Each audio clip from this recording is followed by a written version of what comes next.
গণতন্ত্রের মা, যিনি সেই ৭১ সাল থেকে বর্তমান পর্যন্ত দেশের ক্রান্তি লগ্নে কখনোই পালিয়ে যাওয়ার চিন্তা করেননি। উনি ভেবেছেন এদেশের জনগণই আমার সন্তান। সেই মায়ের দোয়ার অনুষ্ঠান আজকে।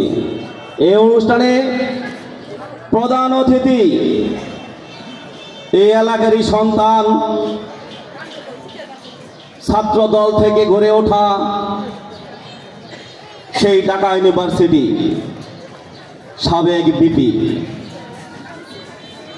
বর্তমানে ঢাকা মহানগর উত্তর বিএনপির সিনিয়র যুগ্ম আহ্বায়ক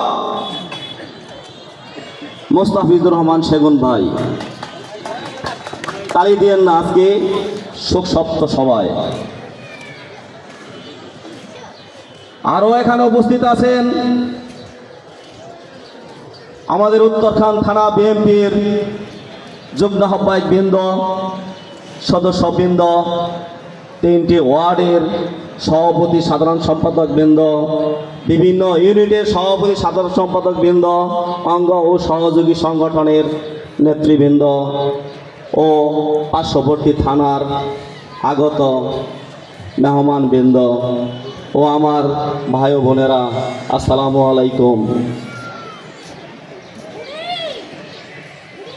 এই আমাদের মা বেগম খালেদা জিয়ার গুণের কথা বলতে গেলে লম্বা সময় লাগবে। হয়তো কিছুটা আমার প্রধান অতিথি বড় ভাই সেগুন ভাই বলবে, সময় কম, সামনে মাগরিবের নামাজ। আমি শুধু একটা স্মৃতির কথাই বলবো।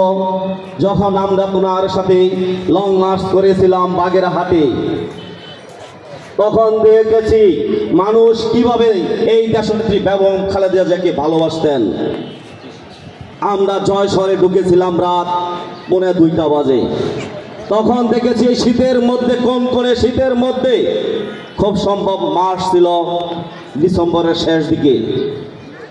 তখন মা বোনেরা, ছোট ছোট ছেলেপেলেরা এবং ভাইরা ফুলের এই গাঁদা ফুল ও গোলাপ ফুল নিয়ে, কুলা, হয়তো আমাদের এলাকা সবাই চিনেন কুলা, যে ধান উড়ায় বা চাউল ঝাড়ে, এই কুলা নিয়ে, ফুল নিয়ে বরণ করার জন্য রাত্রে, গভীর রাত্রে বসেছিলেন, দাঁড়াইছিলেন রোডের 2 সাইড দিয়ে। তখন দেখেছি আমাদের মায়ের কত ভালোবাসা এদেশের জনগণের কাছে। এদেশের জনগণ কত ভালোবাসে এই মা, এই গণতন্ত্রের মা আজকে অসুস্থ।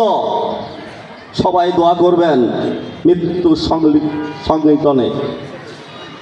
ভোলার বাসা নেই, আমরা শোকাহত। সবার কাছে দোয়া চাইব। এই পবিত্র প্রাঙ্গণে সবাই এসেছেন, সবাই দোয়া করবেন মা যেন সুস্থ হয়, আমাদের মাঝে আবার সুস্থ হয়ে ফিরে আসতে পারেন। এই বলে আমি আমার বক্তব্য এখানেই শেষ করলাম। আল্লাহ হাফেজ, বাংলাদেশ জিন্দাবাদ। সবাইকে ধন্যবাদ উত্তরখান থানার এই প্রোগ্রামে আসার জন্য। সবাইকে ধন্যবাদ। প্রোগ্রাম শেষে সবাই তবারক গ্রহণ করে যাবেন ইনশাল্লাহ। আসসালামু আলাইকুম।